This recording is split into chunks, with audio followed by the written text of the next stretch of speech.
What's up, YouTube? So today I had an unfortunate event, which it took me a couple of days to get the parts and fix, but got my freezer and refrigerator both running again. And if you have a problem, I'm going to show you how to troubleshoot it, and hopefully it's one of those issues which I go over and see if it helps fix your problem. So let's get into this video and see what it takes to fix this project.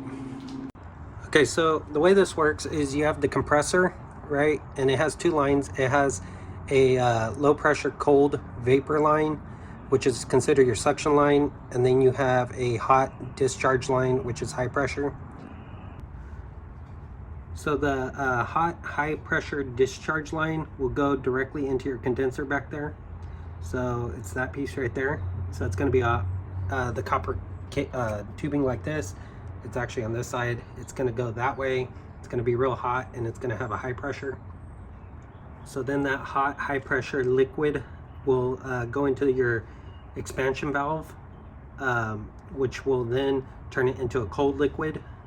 And then from there, it will go into your refrigerator, which in the refrigerator, the freezer section behind this cover, you'll have your evaporator in here. So it looks like a radiator behind this. Okay. And that's what gives you that cold air. And then also what's in front of that evaporator will be a fan. So there's a fan actually right in this area that sucks that cold air that's behind it and blows it into your freezer, which will drop in here, freezing all your stuff. And then the excess cooling will go into those vents, which will drop down into your refrigerator itself. For that cool air to cool down your refrigerator. And then from there, that cold line will return back to the compressor, which is your suction low pressure line, which will in turn repeat this whole cycle again. Okay, and then you also have a fan right here that helps cool the condenser area and keeps this cool. That's why it's you want to have the covering on the backside, just so it helps that fan cool all this area down and doesn't allow it to heat up. So that fan is also important. If it's not spinning, you're gonna have to unplug it, and then maybe see if it seized. So move it like this. If it doesn't move, you might want to try some WD-40 in the bearings, try to move it, or something that will allow you to lubricate those bearings. If it still doesn't work, then you're gonna probably need to replace that motor or that fan. And then if that's all good, make sure all this as well is clean. So make sure your condenser under there is all clean. There's not a whole bunch of dust and stuff piled up on it. That's another thing you need to check down here because that'll prevent it from working properly. If all the bottom end of things is working well, make sure you also check behind this area. So basically you want to take out your ice maker, which is 2 screws, and this whole thing should pop up and slide out. Okay, there's a water line right there that drops into this to make ice. Then you want to take off the 2 screws down at the bottom, and then this section comes out, and then that back panel will pull out as well. There should be 2 screws in there right about here, which hold that back panel to the fan as well. Once you get this whole panel out, you'll see your evaporator, and make sure that that fan spins when you plug it in. So when you take this off, make sure, of course, you unplug it, and then once it's off, then plug it back in and make sure the fan's spinning. If the fan's not spinning, then do the same thing you did down below. Try to lubricate it. If the fan in the back still doesn't spin, you would need to replace that fan. If for whatever reason that fan does spin, you also want to consider that there's no ice buildup along your evaporator where it freezes that whole back section up, because in that instance, it's going to fault your, it has like a thermostat that's going to fault, and it's going to cause everything to melt, which will in turn make you think something's bad. So make sure that there's no ice buildup. If there is, you're going to have to pop all that ice off, or open the doors, turn it off, and let everything melt down, so that way it's not frozen and it doesn't trip that sensor. So what you need to do is, of course, have this refrigerator unplugged, and you need to pull this black piece off, and then that'll allow this bottom piece to come off as well. It's a little bit of persuasion, but that'll take that off. Okay, there's 2 pins like this, they're 5 and 6, just like that. And then this bottom pin needs to come out. So this piece here, this little center piece right there, goes into that bottom pin. And these could be reversed, so this bottom pin might be up here on some compressors. So the next thing you want to do is you get your meter and put it to ohms, this little horseshoe shape. And what that's going to allow you to do is when you touch the two together, the 2 probes, it's going to ring out and give you a voltage output, or an ohm reading, I should say. And it should also make a noise. Some meters won't have the noise feature, but this one actually does. So just make sure you're on ohms, okay, and you get a reading. Make sure that these 2 don't touch with the same probe, because you'll get a false reading, okay? So black one over here, red one over here, or vice versa, okay? At no time do you want to put your finger on here and touch like that, because if you put your finger on here, you'll get a false reading, because the capacitance from your finger or your body will transfer over and it'll give you a higher reading than it actually is. So whatever these 2 across from each other read out, keep that number and write it down, okay? It might be jumping all over the place a little bit, but kind of average it out. It should be around like 10 or 12 ohms, something like that, between this pin and the one across from it. Now what you want to do is you want to take your lead here and touch the bottom one, the bottom pin, okay? And then take your other lead and touch this top one off of here, so catty corner to each other, and take that reading.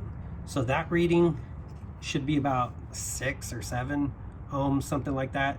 And then you want to do the same for the other one as well. So put a probe here, okay, and then take your other probe and touch it across this one on the other side here, and that should be about 7 or 8 or whatever it is, okay? So one set should be lower than the other, but the ones across from each other, so these 2 and these 2, should add up to the same ohm readout as the 2 that are across from each other. So if that reads out properly, you also want to check to make sure nothing's grounded and nothing's arcing inside, which means you'll take one of these, touch it to one of these terminals here, okay, and then take this other one and you could touch it to the copper tube here, or scrape it on the paint. Make sure you get a good ground, and if that makes a buzzing noise from this to this pin, then you know that that's grounding out and this is bad. Something inside's probably messed up, okay? But if you decide you need to do it on the motor, so if I scrape this on the motor here, right, and get a good ground, you need to make sure it scrapes really good, or take some sandpaper and sand it, so that way you make sure you get a good ground here, and then you touch any one of these pins, and if it grounds out and it makes a buzzing noise with your ohm readout, your device set to ohms, then you know that this is probably bad inside. So that's kind of how you check your compressor motor. You also could check these as well, okay, to make sure these aren't broken. So now we're going to test this piece. It came off the bottom. I believe this is called an overload. Okay, might need needle nose to pry it off. So basically what we're going to do is put it on ohms, that horseshoe shape. Make sure it shows that horseshoe shape on your meter. Okay, and then make sure it's working. So you should hear a buzz. If you don't hear a buzz, yours might not come with the audible indicator. So just make sure it goes from OL and it registers. Put one on one end, so this little prong where this little piece was hooked up to, you're going to put one on one side and then one on the other.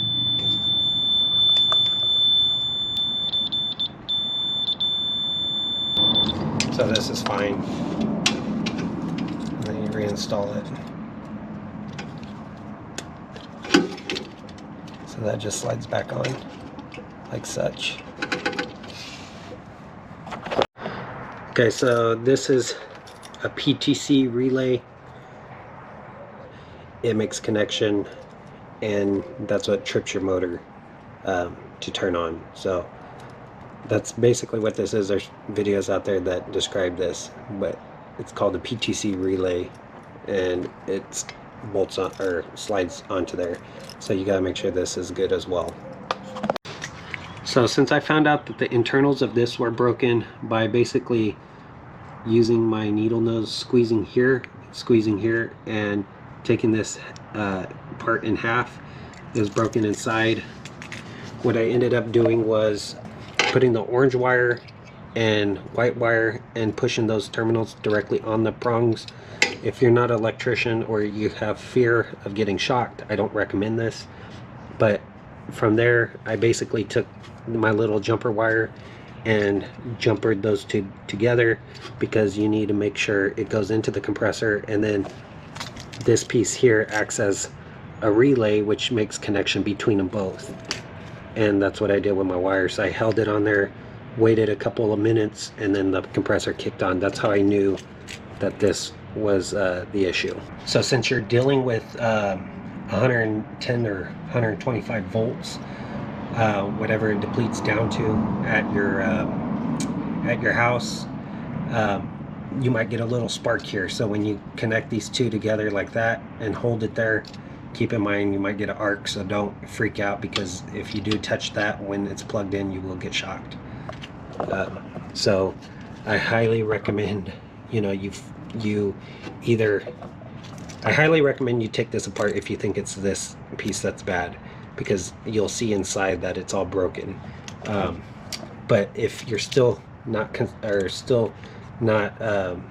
thinking that this is bad, but you still want to check it, you could take this and, like I did, plug the two wires into each other. So one-on-one plug in the same direction that this connects. So this connects this way, and the orange plug was on the outside.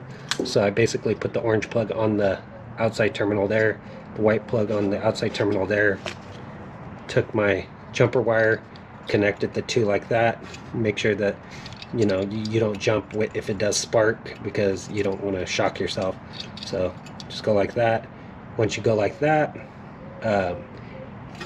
in a couple of minutes, maybe a minute to 3 minutes, this thing will kick on, and you know that this was bad all along.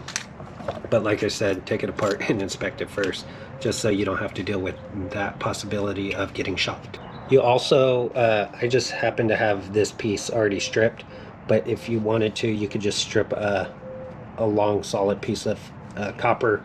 Make sure you're on the insulated side, and then you could put it across there. Put it across the two white and orange as well. Make sure you don't arc it out on your compressor, just in case this was bare. And then what we have up under here is our actual capacitor, and that's going to be that little black box. It's hidden right here. So this black box here, that's actually the start capacitor. Okay, yours might be somewhere down in here, easier to get to. This one here in particular is up in there, which in order to get to that, you're gonna have to take off these two screws here. You're gonna have to take off the grounds, maybe even the power cable screw here. Unplug this wire harness and bend this out of the way a little bit, just so this could kind of rotate, and then rotate it towards you, just so that way you could get to it. Keep in mind at the very bottom, I don't know how well this will pick up, but way back there where this end is on the opposite side, it actually has a little tab right there. It's right there. That little tab goes directly into the sheet metal, so you're gonna have to lift up on that, because you won't be able to slide it straight out. And you would have to rotate this plate like this, just so that way that relay or the start capacitor is in this area, so you could unscrew it with this little 1/4-inch drive, whatever you have. So you could either use a socket or you could use something like this. Keep in mind that relay one was pretty tough to get out because the thickness of this drive. So you might have to use some needle nose pliers to grip around the head and try to work it out. Putting it back in was pretty easy because this was already on the screw head, so it wasn't like tilted at an angle of any sort. So I was able to lock it in and then drive it all the way home. Okay, so to check the start capacitor, what you need to do is have a meter that could read microfarads. So if you look right here, or capacitance, whatever you want to call it, if you look right here, this is a symbol that you need to make sure your meter has. So what I'm going to do is I'm going to turn it over to the ohms, which also has capacitance as well. And on this, now you got to change it so it says UF. So if you look closely, it'll have that cursive style U and F. Okay, so that's what it'll look like. If not, you're not going to get a reading if it's on ohms. So you got to make sure to toggle between ohms and capacitance. You need to make sure you toggle it over. Some of them might have a standalone symbol, so keep that in mind.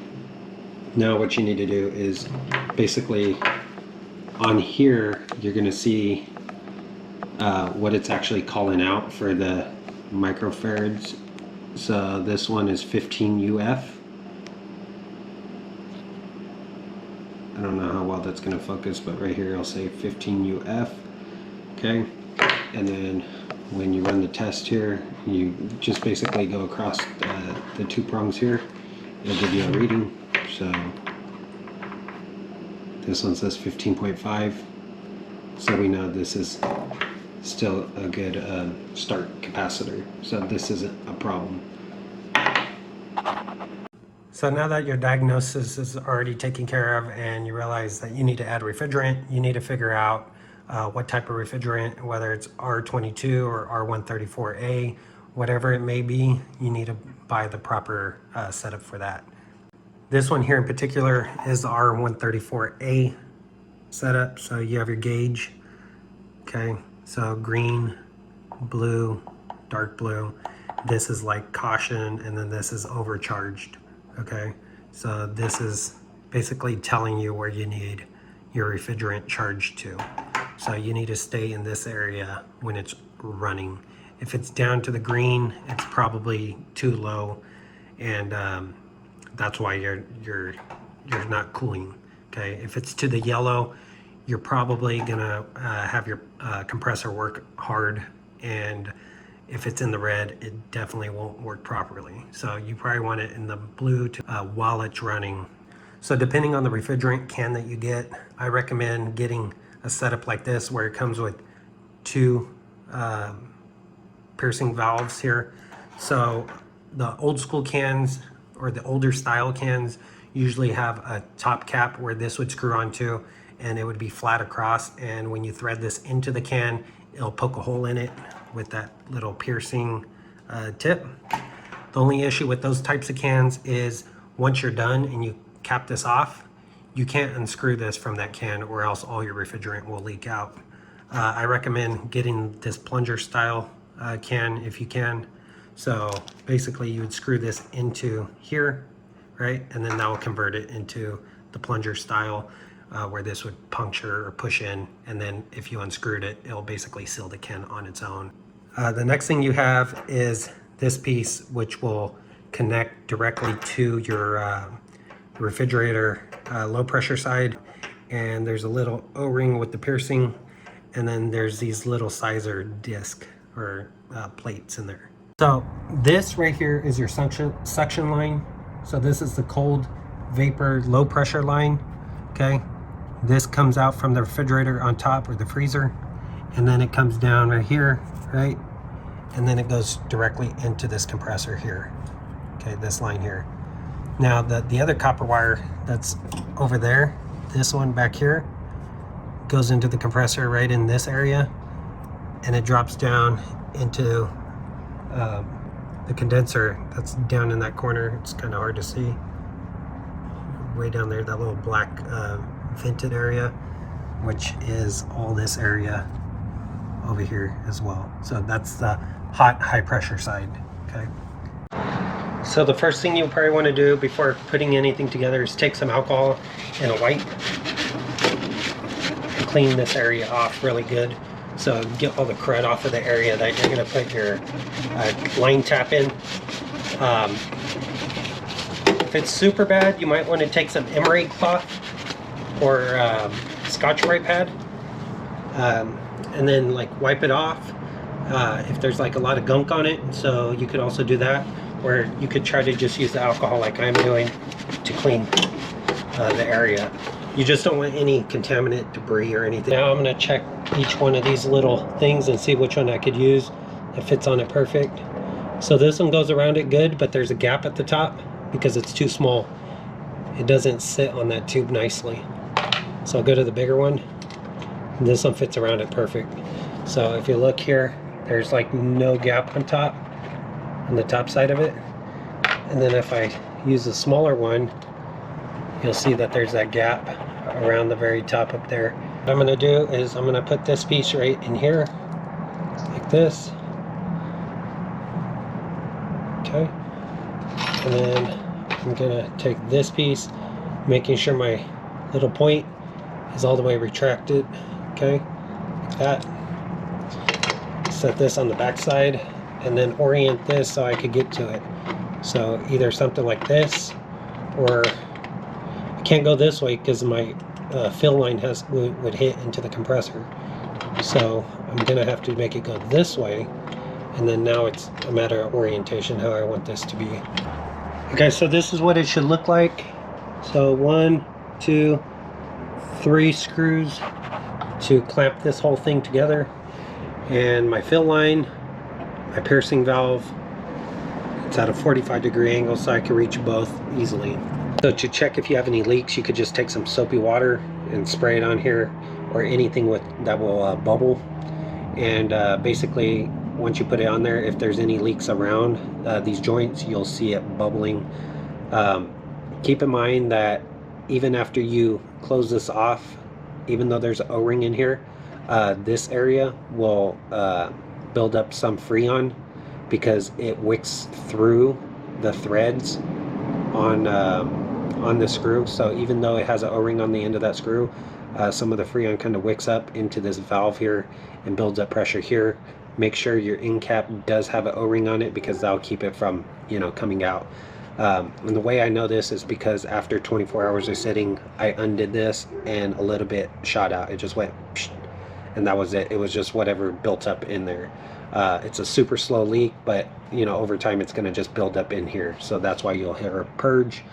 If for whatever reason your thing starts to run a little hot again, it could be because you might have a leak either here or your original leak, which could be, you know, any one of these tube connections. Whenever you read this gauge when it's plugged in, you want to make sure that your compressor is running to give you a proper reading, because when it runs, it'll actually suck this needle down to where it's supposed to equalize at, and then when it turns off, this will actually go back up. Okay, so make sure that you keep an eye on that.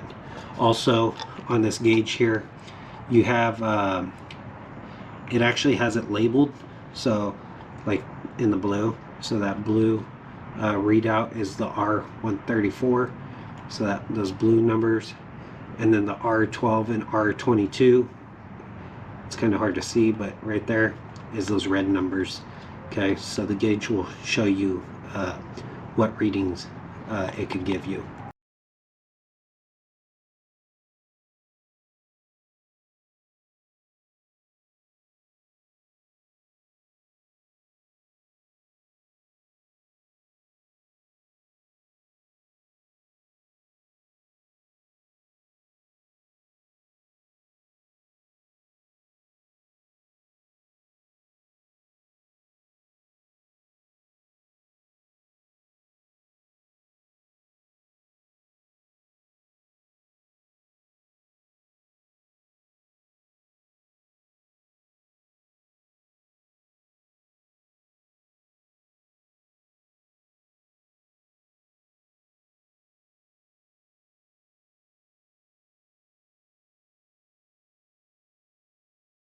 once you're done with filling this, the compressor's running, and as you suck everything in and then you're done, you tighten this all the way up to close it off, and then once you do that, you put the cap on. So after running for a minute, I could already tell that it's super cold, and now my freezer actually works.